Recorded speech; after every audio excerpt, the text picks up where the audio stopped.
La dernière vidéo que j'ai faite, je ne l'ai pas postée sur internet. C'était début juillet et là, quand j'ai finissé la version en anglais, à la fin j'ai pleuré et j'ai eu un moment d'émotion. Mais je n'ai pas expliqué pourquoi.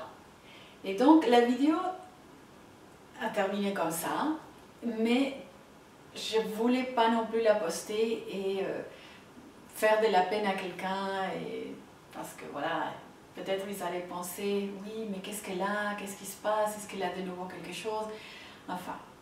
Donc la vidéo, elle est restée dans la boîte ici jusqu'à aujourd'hui, quand je vais poster cette vidéo-ci et la dernière que j'ai fait au mois de juillet.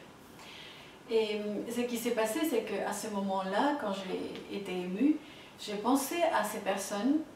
J'avais une pensée à ces personnes, pour ces personnes qui passent par un moment de cancer en ce moment. Et quelque part, quand tu as passé par là, tu as une sorte de complicité, tu as une sorte de solidarité avec ceux qui passent par des moments aussi durs et qui ne savent pas s'ils vont survivre ou pas. Et donc, quelque part, l'émotion était très forte en ce moment. Et c'est pour ça que, voilà, j'ai laissé tout ça un peu tranquille. Je n'avais pas la force de faire une deuxième vidéo tout de suite pour expliquer ce qui s'était passé. Et je me suis dit, je vais laisser passer le temps. Et donc maintenant, je suis tranquille et avec les forces qu'il me faut pour expliquer un peu plus ce qui s'était passé. Et voilà, ce qui arrive des fois, c'est qu'il y a des émotions qui viennent. On peut pleurer, on peut avoir des moments de rage, on peut avoir des moments de dépression, des moments où on se sent un peu perdu. Et tout cela est très normal après avoir survécu le cancer. Et pour comprendre tout cela, des fois on n'arrive pas tout seul. Et donc c'est très très bien de pouvoir faire une thérapie, une psychothérapie. Et c'est ce que je suis en train de faire depuis le mois de décembre de l'année dernière. Et donc c'est une thérapie spéciale qui est pensée pour les patients oncologiques. Donc ça s'appelle un psycho-oncologie, c'est ça, psycho-oncologie. Et grâce à Dieu, j'ai l'opportunité de le faire avec une superbe thérapeute avec laquelle je partage la langue et la culture. Donc c'est quelqu'un qui est en Argentine. J'ai commencé la thérapie en Argentine.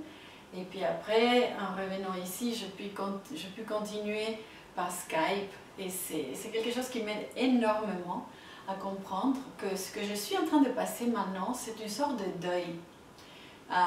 Parce que quelque part, j'ai une rage des fois de ne pas avoir la vie que j'avais avant, qui n'était pas menacée par la maladie, par le cancer et par la mort.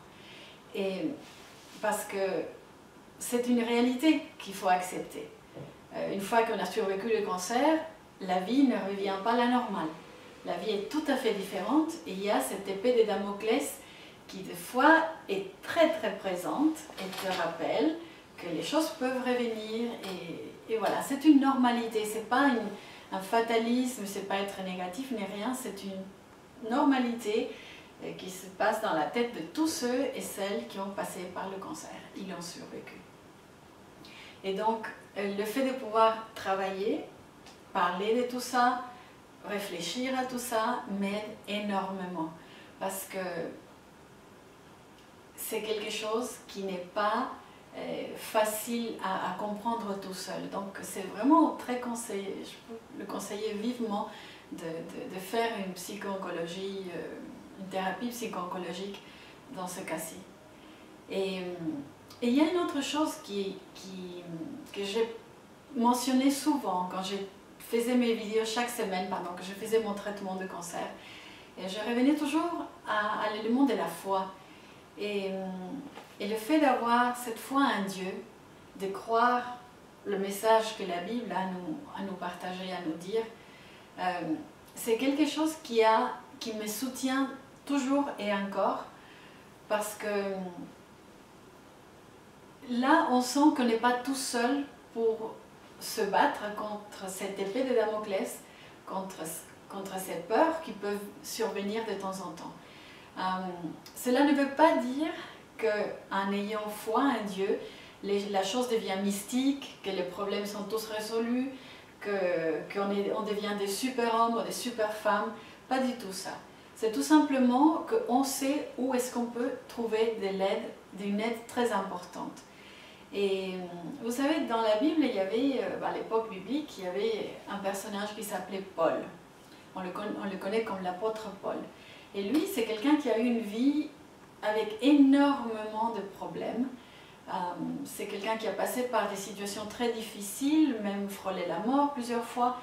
Donc, c'est quelqu'un qui sait de quoi on parle quand on parle des difficultés dans la vie. Et à un moment donné, il a écrit une lettre à des gens qui habitaient en Grèce, dans la ville de Corinthe, et il leur a dit dans sa deuxième lettre quelque chose avec laquelle je me sens très identifiée, et je crois qu'avec tous ceux qui ont passé par le cancer peuvent se sentir identifiés, surtout s'ils ont cette foi en Dieu, cette confiance en ce Dieu qui les aide et qui les accompagne. Et dans 2 Corinthiens 4, le verset 8 et 9, on lit ceci. « Ainsi nous sommes accablés par toutes sortes de détresses, et cependant jamais écrasés. Nous sommes désemparés, mais non désespérés. Persécutés, mais non abandonnés. Terrassés, mais non pas anéantis. » Et j'aime ce texte, parce que c'est vrai qu'avec cette foi que je peux avoir en Dieu, je n'ai jamais l'impression que j'arrive au bout. Je n'ai jamais l'impression de ne plus avoir d'espoir, que le monde s'arrête, que la vie s'arrête. Je peux avoir des problèmes, je peux avoir des peurs, des craintes, toutes sortes de choses qu'on a tous sous le soleil. Mais ça ne touche jamais ce fond qui ne nous laisse plus ressortir ou repartir à nouveau. Et c'est avec ces pensées que j'aimerais vous laisser aujourd'hui. Je vous remercie encore de suivre cette histoire. Je vous encourage à continuer à lutter si vous êtes en train de passer par une maladie difficile. Et voilà, j'espère qu'on pourra continuer à se voir et à partager ces histoires. À la prochaine fois. Ciao, ciao, merci.